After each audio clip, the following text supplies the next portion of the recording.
Well you know what, karate में kick का असली डिफरेंस क्रिएट होता है इम्पैक्ट पॉइंट से, और हर इम्पैक्ट पॉइंट सेम नहीं होता।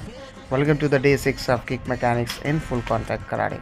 फ्रंट किक में टारगेट पर इम्पैक्ट के लिए generally ball of the foot का यूज़ किया जाता है। टोस को पीछे रखकर एंकल को प्रॉपरली लॉक करके स्ट्राइक करें। यहाँ गोल है क्लीन कॉन्टैक्ट और direct penetration. Round house kick में स्ट्राइकिंग सरफेस टेक्निक के हिसाब से चेंज हो सकती है। ट्रेडिशनल कराटे में इंस्टेप या ball of the foot use किया जा सकता है, जबकि कुछ वेरिएशंस में शिन भी यूज़ होता है। इंपॉर्टेंट है कि कांटेक्ट के वक्त एंकल और बॉडी पोजीशन कंट्रोल रहे। साइड किक में इम्पैक्ट पॉइंट होता है हील या फुट का ब्लेड। ये टेक्निक के वेरिएशन पर डिपेंड करता है। हील से स्ट्राइक करते वक्त टोस को पुल बैक रखें और हिप को प्रॉपरली ड्राइव करें। यहाँ पावर आती है हिप ड्राइव और करेक्ट अलाइनमेंट से। बैक किक में सबसे इम्पॉर्टेंट है टारगेट को देखने के बजाय प्रॉपर अलाइनमेंट और डिस्टेंस मेंटेन करना। इम्पैक्ट के लिए हील को टारगेट की तरफ ड्राइव करें।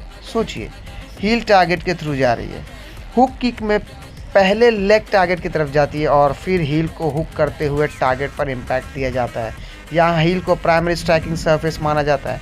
कंट्रोल के बिना स्पीड का कोई फ़ायदा नहीं। स्पिनिंग हुक में वही प्रिंसिपल है, लेकिन रोटेशन के साथ। स्पिन के बाद हील को टारगेट पर एक्यूरेटली प्रेस करना है, सबसे इम्पॉर्टेंट है। जितना क्लीन इम्पैक्ट उतना इफेक्टिव किक। तो याद रखिए, हर किक अपनी स्ट्राइकिंग सरफेस होती है। Focus on impact point, alignment और control before speed, because power starts at the point of impact. और ऐसे टिप्स के लिए फॉलो करिए come to fit. Thank you very much.